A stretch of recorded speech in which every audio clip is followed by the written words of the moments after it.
to Roundtable Talk with Vienna Whyte, episode 83. I'm one of your hosts, Millie Rouge. And I'm your other host, Marissa Kay. And together we make up the band Vienna Whyte from Edmonton, Canada. This roundtable is a Yeg Music production. Marissa, could you start by introducing our guests that we have on the show today? Absolutely. We have Local Boy.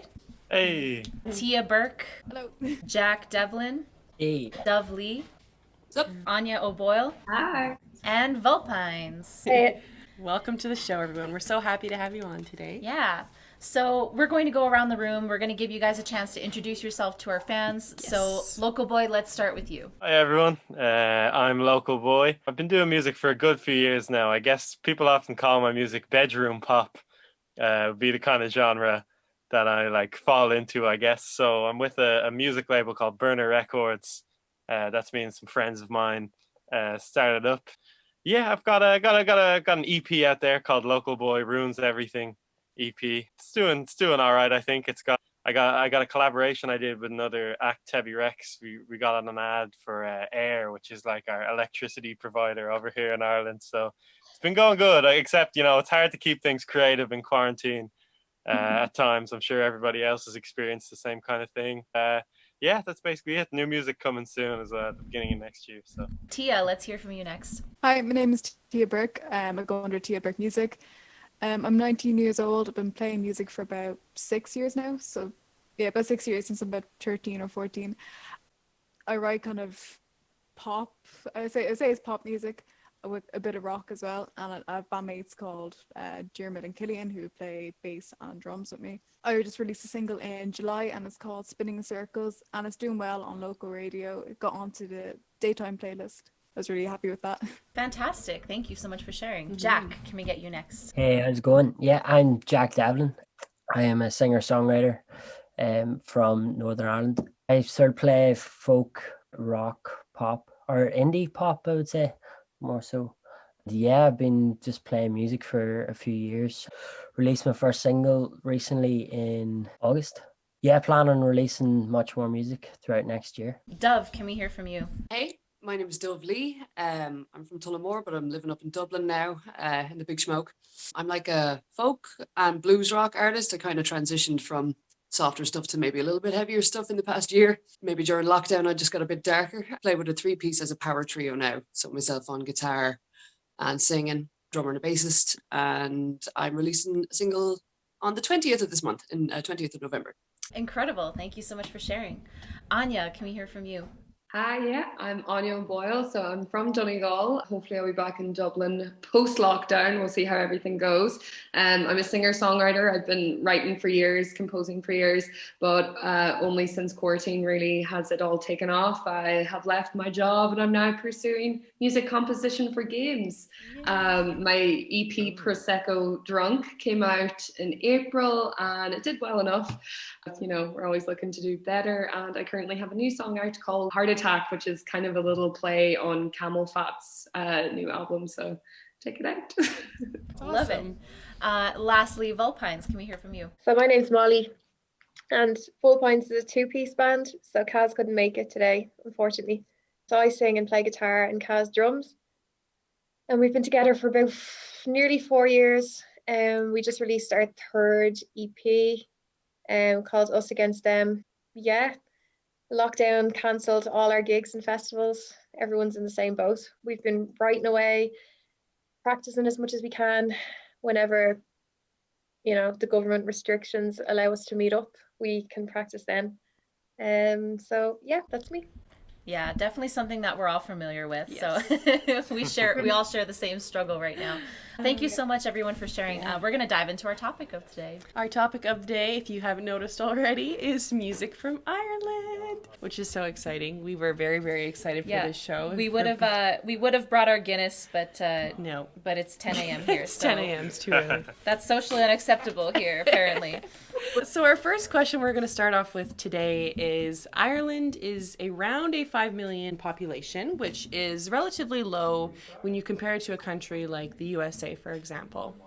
So my question is, what are some disadvantages or advantages does this create for you as musicians, having a smaller population? Yeah, I guess it's kind of a double-edged sword in a way, because there's not as large a pool of competition. So when you're starting off, it's easy to get your music on kind of localish blogs and even some like national publications. It's easy enough to get a little bit of coverage there.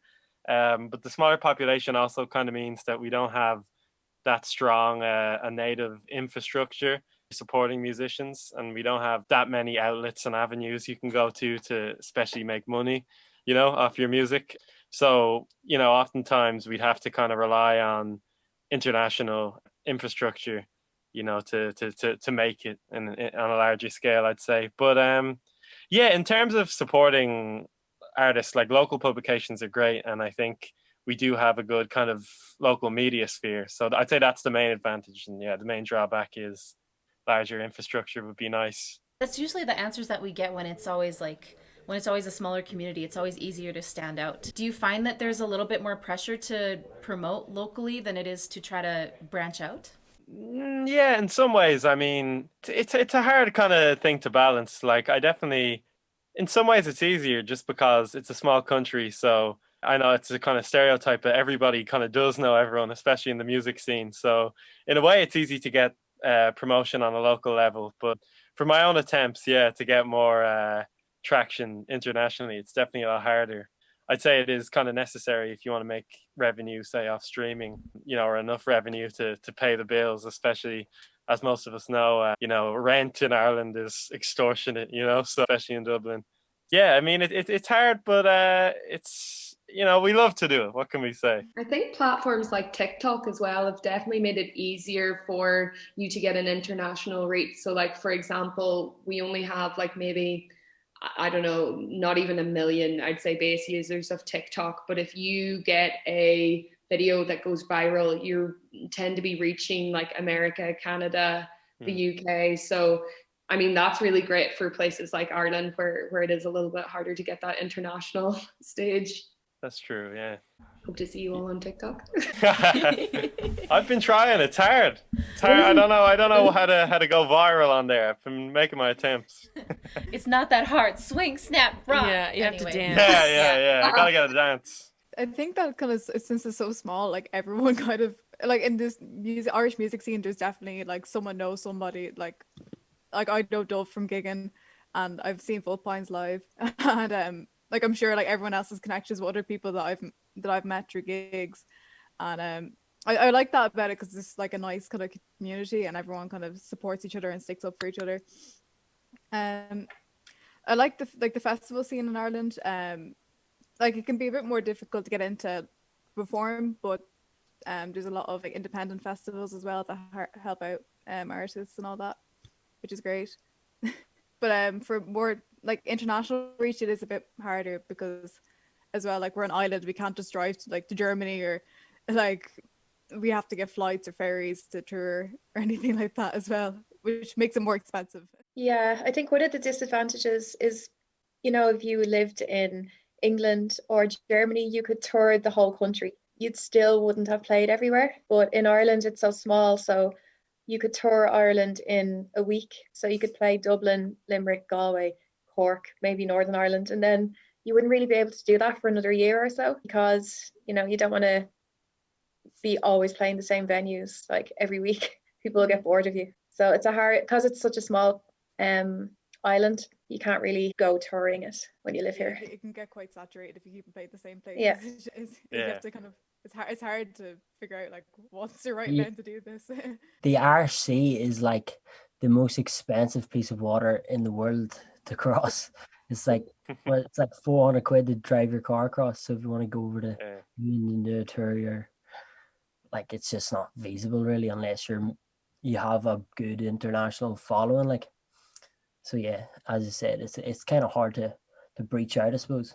Yeah, that's definitely not something we've ever really thought about living in Canada. Because in Alberta, you drive for 6 hours and you're still here. Like So that I can't even imagine how that would feel. But speaking of Alberta, we actually have a program here called Alberta Music, and we have another one called Yeg Music, which are both cater to providing opportunities for musicians to meet each other and network with each other. What are some of the best outlets for Irish musicians to network with other musicians? I found, like when I was starting off, I was about 16, I went to my first networking conference called UBloom, where a lot of international artists came over. So there was like some people from Canada and I think Chile, Sweden. I actually made friends with a band from Sweden and I still talk to them. So that was really, like a really great opportunity. So, and then there's also another thing called Irish Music Week where you go and you network as well. And I found that really helpful. I went about 2 years ago and I couldn't go last year because of the leaving cert that never happened. So my final year exams. I found those really great for networking and building up an email list and all that. Like they're really fantastic opportunities. I think Tia mentioned before that we actually met, like as me and Tia know each other. Yeah. So we originally met in Maynooth at an open mic. And just from my own experience, especially in Dublin, the way I've gotten most of my bookings and met the most people is open mics. You go, somebody hears you, they like you, they ask you to play somewhere else, and then they might actually pay you, you know what I mean? So I think that's one way, because I think the market of Irish musicians is like highly saturated. There's loads of us and there's loads of really good ones of us. And I think as well, there's a really big like session culture, or kind of like, you know, people will collaborate with each other or sing with each other at sessions all the time. And I think that's like a great way to meet people, because not only do you meet them and get to know them, you also get to jam with them a little bit, you know? So sessions in like Whelan's, that kind of thing, you meet a lot of people that way, I find. That's mad. I find in Northern Ireland it's a wee bit less like that. Like we definitely need to take a bit more of leaf from like the actual Ireland's book, you know. Like yeah, there's just like there's not as much of that scene, and it's even like in Northern Ireland it's nearly like there's like one group, which is kind of the OES Centre, which is they're all absolutely great, you know. Like I suppose you kind of need to be in that kind of clique to then nearly get gigs and stuff, whereas I feel like South is like way more accessible that way, you know. And I think Dove as well, you're in the the directory. I've just forgotten the name. That's so bad. We've only just begun. Yeah, I remember seeing that. I was like, how do I know her? Oh, I've seen your face before. So I think those directories as well are really helpful for getting to know people. But as someone who only kind of started off like production and that side of things, like as we went into quarantine, as I'm sure a lot of artists did, it's definitely been harder to try and find an online community that's like wants to share feedback, or that one, you know, I don't know, maybe people have this fear you're going to rob their tunes or something, you know. You know, there's good forums that are like, as in if you go specific enough, there are good online forums. So like I'm on the Facebook Guitarist Ireland forum, which is just like, you know, there's like 10,000 Irish guitarists, and they all kind of like share like, oh, here's something cool I saw, or here's me improvising, that kind of thing. And so that's a kind of cool way to communicate with other guitarists, session guitarists, you know, whatever type of guitarist you want. And then Facebook's actually great for, there's the Niler 9 forum. So Niler 9 is one of the larger blogs in Ireland. And they have an online forum where people, you know, they don't post self-promotional stuff. It's all more about opportunities in the music industry and music news. And it's actually quite a good discussion forum that it's accessible to any musician to join, so that's actually quite good as well. It sounds like there's a lot of ways that you can network with each other, so that's amazing. Also just like knowing each other just from seeing each other in a pub. We also had a question from Reddit, and actually it's a very common question that musicians get quite a bit, which is basically, how do you continue to do music with the prospect of maybe not making as much money? Helpful Act 3859 says they gave up on their dream because of it. What would you have to say about that to anyone who's feeling a little bit of doubt when it comes to having a career as a musician? Really interestingly, someone gave me a piece of advice, which was to do what you love, and of course, you know, continuously practice and learn, but you shouldn't necessarily always focus on that being your main way to make income, because sometimes, well, I personally find this, I've worked in advertising the last 3 years. So advertising is selling creativity. And what I find is sometimes trying to sell music to other people can become, because it's really attached to your self-worth, you can really doubt yourself. And like, you're probably brilliant. Like that's the fact, you know, most musicians are talented in some way. So it's always thinking about how you can be more strategic with making money. I think like passive income is really easy. Like you can be a I know, a content writer and still have time to make music? Yeah, I suppose like I totally agree. I've never really aspired to want music to be my full-time job. I work 4 days a week, like Monday to Thursday. I used to work Monday to Friday, and I dropped one day off because I was gigging so much, and I ended up being exhausted. So I asked my boss, I was like, is there any way I could just not work Fridays? And she said, yeah. And I was like, oh my God, brilliant. That made a huge difference. It meant I didn't have to use all my holidays if I wanted to play a gig somewhere. But yeah, I'm not sure I'd be able to write and perform if it was what my livelihood kind of depended on. I found up until the end of 2018, I worked in finance. So I worked in Deutsche Bank. Pretty intensive job in investment banking, basically. And I was doing gigging on the side, and I was making a lot of money from the banking, making money from gigs. But between doing both of them, I nearly died of exhaustion. So I quit, went music full time. And my timing was pretty bad, clearly, because this year worked out pretty shitty. But yeah, I don't think I could go back into definitely not into investment banking. I don't know, like, if you're a self-employed musician at the moment, you can go on the government's pandemic unemployment payment. So there is a little bit of support from the government if you're going through financial issues at the moment, which I am, and I think a lot of full-time musos are. But yeah, it is tough at the moment. All right. Yeah. So does it let off that glimmer of hope of like, when this is all over, the music industry is going to be booming? That's what I feel like. I'm sitting in my room. We hope. Just like, No, But it'd be great. From analyzing all consumer trends over the last couple of months, it's going to be big. It will be the new trend. We're gonna have a great time, guys. It'll be fine. Yes, that first concert back is gonna be like bombing. It's gonna be great. Oh my God, yeah.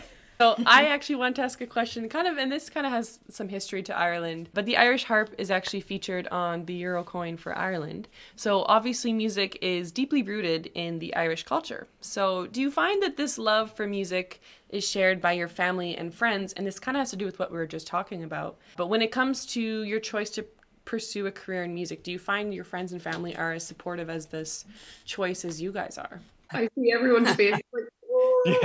Yeah. I think it's so funny because Irish music is typically so traditional, and it was a really kind of accepted role a couple of years ago. But this new the way music has evolved, even to like production and stuff like that, and sometimes people can be like, how are you going to make money? How will you feed your children, your 7 children that I expect you to have, says my mother. a lot of people get lost in the whole X Factor thing, So, some people see like that that people are just going X Factor and suddenly you're like rich and famous and whatever. Like, it's like, that's not the way it is at all. But as well, in Ireland, music definitely has a real camaraderie sense to it. It feels like everyone's together, Yeah. I think it kind of depends on the genre as well. Like, if you're doing music that's kind of more palatable to, say, an older generation of people, like, they have more of a context to understand it. But like, I came up in kind of the hip hop scene in Dublin. I'm a singer myself, but like, I collaborate with a lot of rappers, and like, up until very recently in Ireland, that would have been seen as kind of bizarre, like the idea of Irish people rapping. I'm sure many people have that mentality still, but yeah, I guess it can just be a bit jarring to hear certain types of music, and you say our parents' generation would be like, there's no money in this, like, you can't pursue that, But there's no crack like a trad session. Like, obviously haven't been to one in a while now because of COVID, but like I'm sure all of you can say like there's no crack quite like it. Absolutely. We have someone, our username, our friend here, chaotic0222. He's actually American. He says that he has trouble finding international music that isn't big in America. So he's asking, how would you recommend him and others to discover music from Ireland, per se? Do you guys have any advice on that? I have an Irish radio show where I play all fully independent Irish artists. It's called Down the Road Radio. And you can find it on my page, Tia Burke Music. It's on every day or every Wednesday at 7:00, and it's all Irish music. And if anyone wants to send me music, you can email me. And there's some amazing acts on it. Like, the amount of amazing music that I get in from people is just unreal. Like, Another good option is on Spotify, the A Breath of Fresh Era playlist. So A Breath of Fresh era being the Irish word for Ireland, spelled EIRE. And that'll like it updates every Friday, I believe, and like it'll post, new Irish music, what's hot in Ireland, among actual Irish independent and labeled artists. So that's really handy if you're looking to discover Irish artists. Hot Press as well. Hotpress.com covers all genres of Irish music, and they have new releases and features on a lot of Irish artists. If you want to share that link too. That's awesome. I never would have thought there's so many thank resources you. for Canadians too. So Yeah, thank you so much for sharing those. Yeah. And actually, we do have one more comment from Reddit. They does not really question, but I wanted to pass it along because it's very sweet. Yes. Mech MD said, "Hey friends, I really appreciate you speaking about your experience in the Irish music scene with us. I'm grateful for your time, words, and music. I'm looking forward to international travel once the pandemic ends and hopefully check on some of you." very sweet. That's so sweet. It's very nice. You got fans. Yes. And this actually leads us beautifully into our next question, as talking about Irish bands and musicians. So when you hear about Irish bands and musicians, there's a ton of obvious candidates for most popular around the world. Who would you say best represents what the people of Ireland prop up as their most influential artist or band? That's a very tough one. There's lots of different people for lots of different reasons. I think at the moment, definitely Hosier is one that is doing amazing stuff and is like a really good face for Irish music overall. He just had he's really in tune with what's going on in the world, and he's like a softer, like not dominant male approach to like music as well. But obviously I'd say like you two have obviously influenced loads and loads of people, and then I'm sure as pop came on, like the script, there's tons and tons of massive artists. Snow Patrol is a big one for us here, and then if you want to, like, that's general pop, I suppose. If you wanted to branch out, there's tons and tons of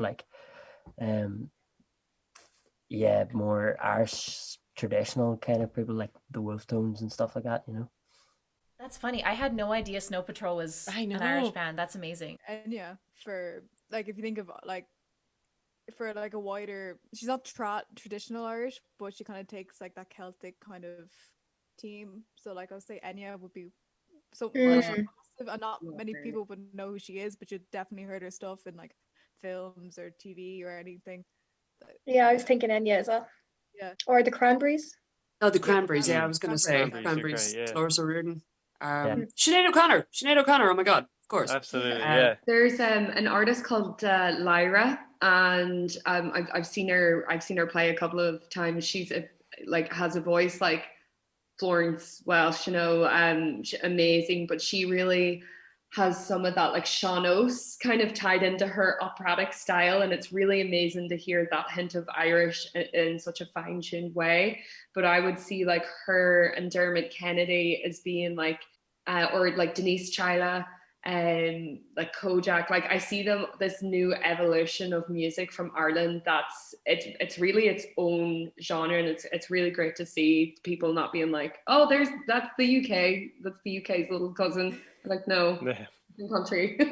There's a band from the 90s that I think are kind of underrated, Whipping Boy. They're like a shoegazy type group, and they're having a huge influence now on the kind of generation of like post-punk groups coming up in Dublin, like the Fontaines or the Murder Capital, or like girl bands. So. Similarly, my Bloody Valentine. No. Oh, of course, yeah.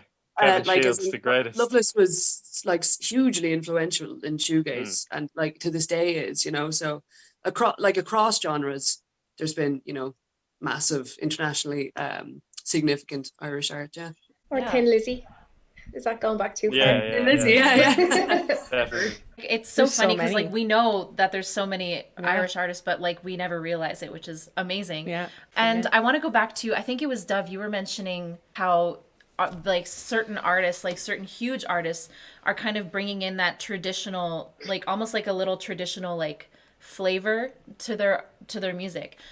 Do any of you guys try to include the traditional music in your music, whether it's pop or rock or whatever you're playing? Do you ever try to bring it into your music at all, or do you strictly try to just stick to your musical genre? So for me, I noticed recently that despite living in Ireland, growing up in Ireland, and having been to plenty of trad sessions, that I don't actually have elements of trad in my guitar playing. I play a lot of Americana or like British Invasion classic rock, or, you know, American folk. And I was like, what is the crack with that? Obviously, a lot of American folk would have actually grown out of maybe way back, like Irish tradition. But like that schism happened so far back that they're not homogenous. They don't sound like each other anymore. So one thing that I've been trying to do, to actually acknowledge the fact that, yes, I'm an Irish singer, is to sing in my accent a bit more. I used to like, instead of saying far, I'd say far or whatever, like, soften or lengthen my vowels in a way that actually I don't speak that way at all. I'm from Offaly, I speak terribly. So yeah, I'm trying to bring it in more lately. Don't know about everybody else. Well, I just think it's so funny with Sean singing, because like it's obviously like ornamentation and you hear so much riffing, but like that's such an inherent part of Irish culture to do that. I have tried and failed a lot. You know, it kind of depends on the instruments that you're using, but it's nice to integrate it sometimes where it suits. Yeah, I feel like I've got a load of tunes that I've just kind of, I suppose, wrote that are kind of a bit more Irishy, but I'll probably not really release them as Jack Devlin, you know, that kind of way, because it's so far off of what, you know, I suppose your sound is supposed to be like. But I really enjoy doing that, and I love, like, even David Keenan is a really good example of just like being pure expression. And then there's another band from Dublin called The Scratch. Oh my God, The Scratch! Oh yeah, Scratch, Amazing. yeah, Oh 100%. man, So good. best gig I've ever been at. Like, was the same in Belfast. It was metal. They're the guys, like, when I first heard The Scratch, I was like, they integrate, you know, their metal background with the acoustic instruments and their accents, and the just like the riffs that they're playing are like, you know, both a mashup of metal and trad, like, and it feels so Irish and so unique. And it was actually them that made me go, why the hell don't I sound like an Irish person? I am a bloody Irish person. I have been since I was born. They're class. Girls, Millie and Marissa, check out The Scratch. They're class crack. Pulling them up right now, so thank you. Dahi as well brings like crack. traditional fiddle into his like production. The introduction to Mary Keane, which is the recording of his nan, and he, you know, layers it with fiddle and production. It's just it's class. Dahi, his name is. Dahi, yeah. Oh yeah, Dahi's good. Yeah. Unbelievable live. He just uses like a looper as well, and you're just like, I don't know what it is about live looping that all musicians are just like Entranced. Yeah. We love it. It's so because impressive. it's so cool. I actually kind of wanted to move along to talk about venues in Ireland, because I obviously don't know too much about it. So Pub crawl, pub Yeah. crawl. Pub.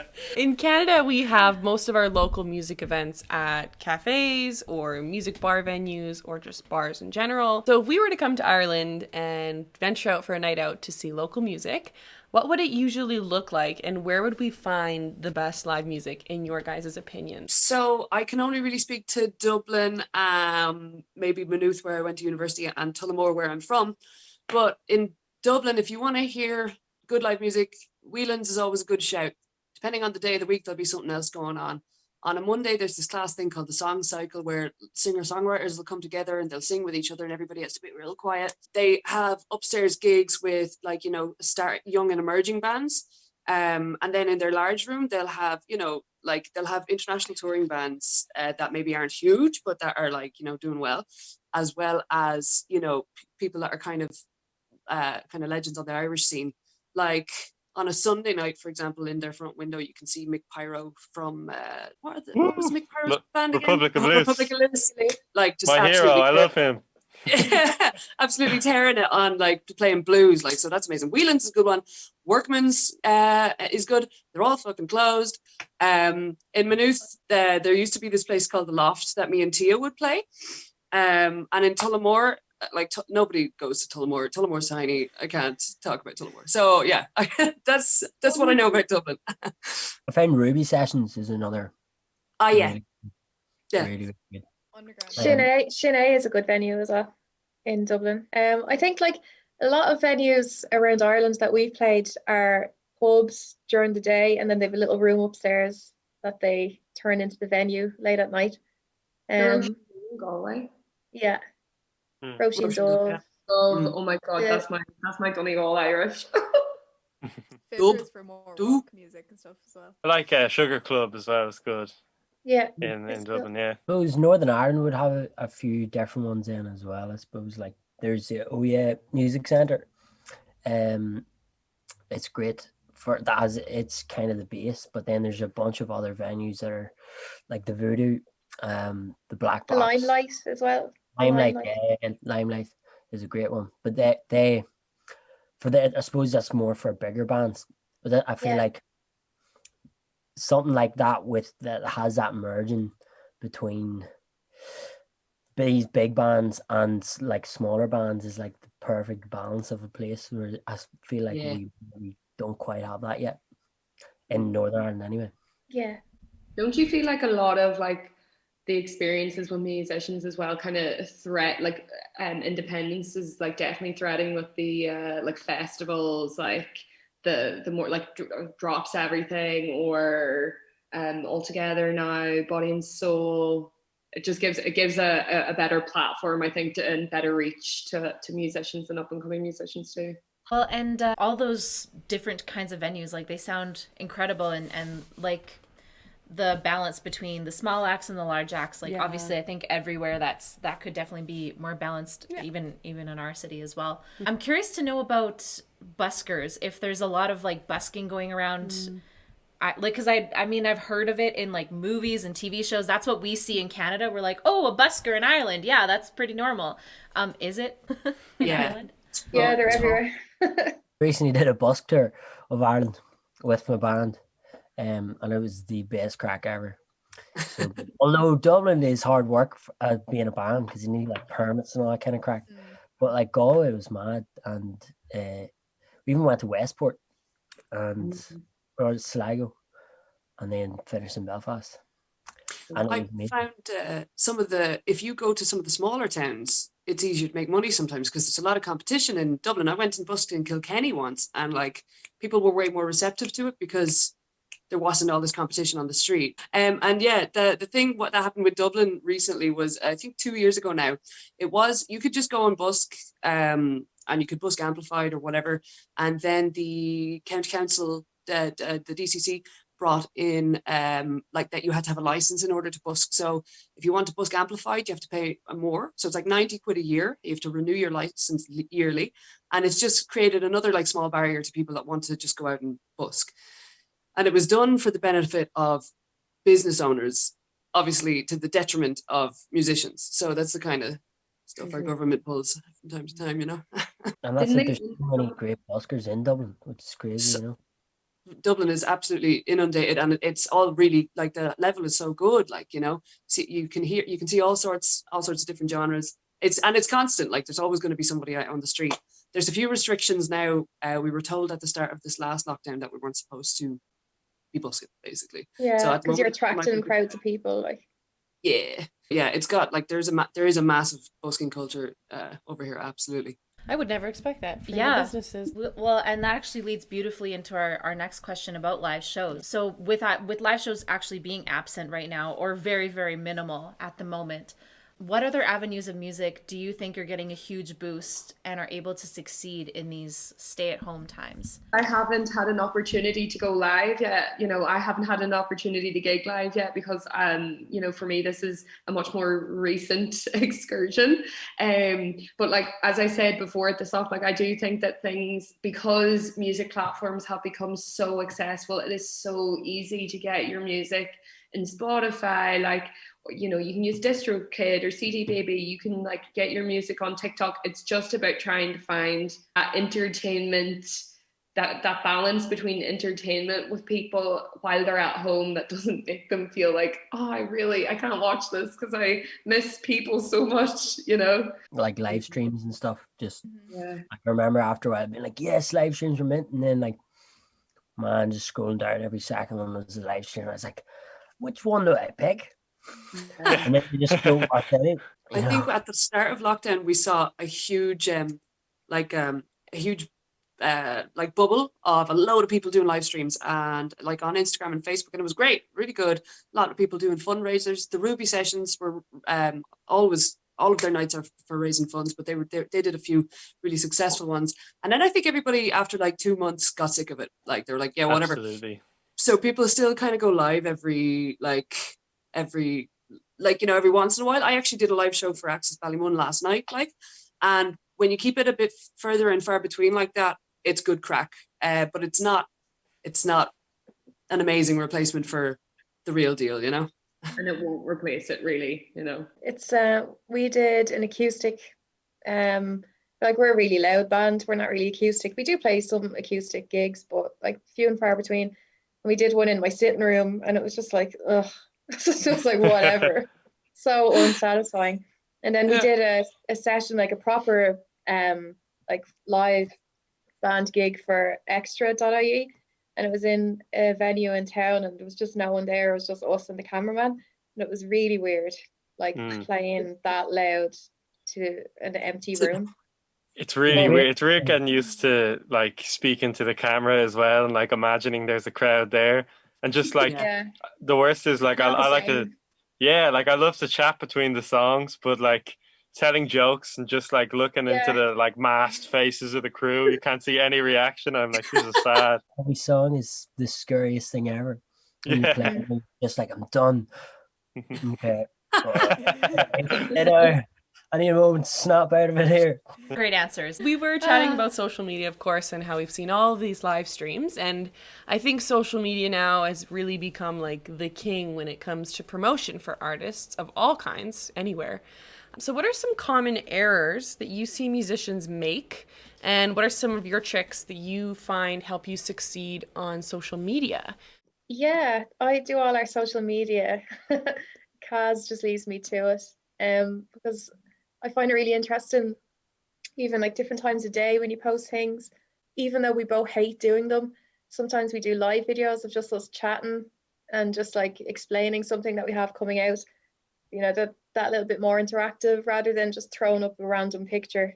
So we try and have as much content as possible, try and make it a little bit interesting and fun, not too serious, try get as much music up as possible. We put all our songs on YouTube, share the links constantly, share Spotify links, even though we're not like hugely into streams and playlists, like we never have been. We've been more into like selling CDs and records and, you know, promoting those links rather than playlists and stuff. But yeah, social media is important. We've got Twitter, Instagram and Facebook, but I think I'm going to leave it at that. I don't want TikTok. I don't want it in my life. I just like don't want another app on my phone or something to know. It is this. You're on it for like 5 minutes and 2 years of your life disappear. Oh God, yeah. Yeah, I deleted my personal Instagram because I was on it too much. And then I was on the band one for ages. Then I'd move on to my personal one and I'd be seeing the same stuff. I was like, no, it has to go.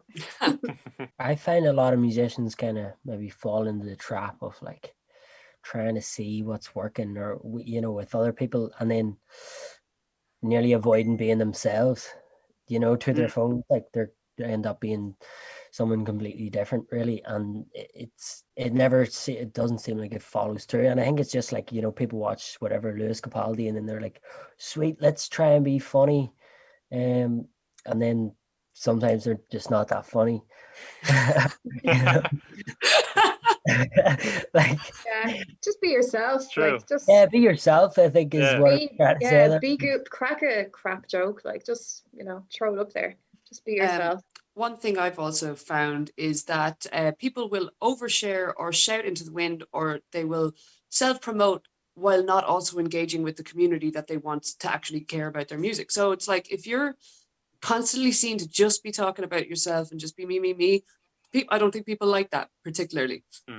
Whereas if you talk about your peers and say, hey, I really think you should like check out my friend because they're fucking class, and you like, as in, you should care about the people around you, and it's like people's motives are obvious when they don't, and I think you can see that people don't perform as well, you know, when they're selfish about how they behave on a specific social media community. And also, don't post too often. Like, I had a friend that was posting new videos every single day, and I think he could have spaced them out, and like people might have cared more, maybe, you know. Yeah, I think what Jack said is right. Like, just don't work on having a persona. If you're in like a punk band, it's only photos where you're like really moody and not smiling and like looking a certain way. It's like, just upload yourself looking crap or like messing or laughing, you know, just be authentic, and I think people will appreciate that. Everything, isn't it? Like, you know, people just like, you don't take yourself too seriously, you know. No, I'm just saying, I think it's partially, as we were saying earlier, it comes from it being a small country. Like, you can't really have a mystique because you're just going to run into that person in town like a few days later. So there's no point trying to act like you're Prince or something, you know what I mean? It was really funny though. I did this music series during lockdown called Cheaper Than Therapy, and I was just like, kind of like, because the therapists were kind of hard to come by, so I was like, oh, I'll just use my music, and I started like sharing it with my, you know, people who follow me, and one of my friends was up in Donegal town, and one of the girls was like, it's Anya all right? Like, do you think, is she good? Is she grand? Because my music was so personal and like descriptive. They were like, as long as she's all right. So there's like being careful about that oversharing piece as well. Oh yeah. We've definitely been there before sometimes. Thank you guys so much for sharing. So to finish off this roundtable, Millie and I, we like to help our audience with informative advice of becoming a musician, and we can really only speak from a Canadian perspective when it comes to this advice. Yeah. So we were wondering, what advice would all of you have to any aspiring Irish artists? Be yourself, like as we've talked about, and like, don't be afraid of other people's opinions, because people will always have an opinion of what you're doing and who you are, but at the end of the day, you're here to live one life, live it your way.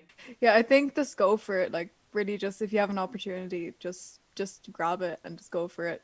And you know, it doesn't really matter if it works out, great. If it doesn't, you're not really losing out on anything. So just try and take everything that comes your way. And if you like, if it doesn't go well, if you do a gig and you're like, oh, it didn't go well, like, don't give up on it. Like, keep going, because you're just going to get better. And like, you have to fail a few times, or you have to make a few mistakes to learn, like when you're starting out. So I think just keep going. I'd say, you know, if you're starting off and you're not sure what to do with yourself, get like it. This advice does not apply to COVID times, unfortunately, but like, what really worked for me is just getting out. Even if you're not sure yourself, sing it in front of other people, meet those other people, listen to them as well, because you'll get that, like, you know, you'll get feedback from them. You'll also get inspiration from the people around you. So I think you have to like throw yourself into gigs, and it's easy. It's easy to find stages to perform in Dublin usually. Like, throw yourself out there into the deep end and take risks and play songs and be nervous, and you will meet people and you will grow. Yeah, and embrace those nerves. I feel like, you know, people get so scared. Even I would have when I was younger as well. It's like those nervous feelings, but that's at this time is like, that's nearly what I want to go back to, is like feeling nervous before a gig, you know. Yeah, I think there's so many elements that I suppose people can take to starting music. Again, just being yourself and just getting out there and just doing it. Like, literally go for it. Like, there's so many reasons not to do it sometimes in your head. Like, and I think it's always just worth it, just taking the leap and just saying fuck it, really. Like, I've got nothing to lose, as Tia said. Yeah, and be polite to everyone that you meet at a gig, like everyone. And don't be rude to the sound man or woman, because they can fuck you up if you're not nice, if you're not nice to them. So yeah, just be polite. I think don't like procrastinate or put a music because you don't feel you're fully ready yet, or you know, your music is perfect for release, because I don't think you're ever going to feel fully comfortable And even if it's not perfect yet, people like to see your growth and see you improving with each release you put out. So I just say, if you're nervous about putting music out, don't be. Like, people will respond to it well, I'd say. Thank you all so much for sharing. That was some really great advice. And we actually have some people who are asking about where we can find you guys online, but we will get to that very, very shortly here. That was our last question for today. However, we are out of time. If you're at home watching this roundtable with Vienna Whyte on Twitch or Reddit, make sure to follow us to be notified about our upcoming live streams throughout the week. If podcasts are more your style, be sure to search up the Vienna Whyte podcast on Spotify. I'm Millie Rouge, one of your hosts today. I'm Marissa Kay, your other host for the show. You can find our band on the internet at www.viennawhyte.com. Vienna like the city, White spelled with a Y because we're trendy. You can find us on Instagram at Vienna Whyte. All of our other socials, you can join our Discord, all that jazz. Just head to Instagram. Perfect. So we are going to get you guys to sign yourselves out and tell our audience where they can find you on social media. So Local Boy, can we begin with you? Yeah, so you can find me on Instagram. My name is local_boy3000, and then I'm just localboy3000 on Twitter. So I'm predominantly on those two platforms. Yeah, I should have new music out in the new year anyway. And Tia, where can the audience find you? I'm on all social media platforms like TikTok, Instagram, Facebook, Twitter. They're all under Tia Burke Music. I also have a Twitch account if anyone wants to follow that. It's Tia Burke Music as well. And Jack, can you sign yourself out? Yes, indeed. Yeah, I'm Jack Davlin. You get me on simply Jack Davlin Music on Instagram and Facebook and all those magical places. And Dove. Dove Lee is the full name. It's spelled DUBH.LEE. So it'll be at dove.lee on Instagram and Facebook, at Dove_Lee on Twitter. And then if you check out my YouTube channel, I post videos frequently enough there. Just Dove Lee. If you search that, I should come up. Thank you. And Anya. Yeah, hi. You can find me on pretty much all social media platforms, but it's Anya O'Boyle on Instagram, AINE. And SoundCloud is just Anya O'Boyle as well. So I probably put most of my music up there. And TikTok, Anya O'Boyle, if you are on it. And Vulpine. Yeah, we're on Twitter, Instagram, Facebook, just / or @ Vulpines, and we've loads of videos and stuff on YouTube as well. I think we're easy enough to find. Thank you everyone so much, and we will see you guys again next time. Bye, Bye-bye. everybody.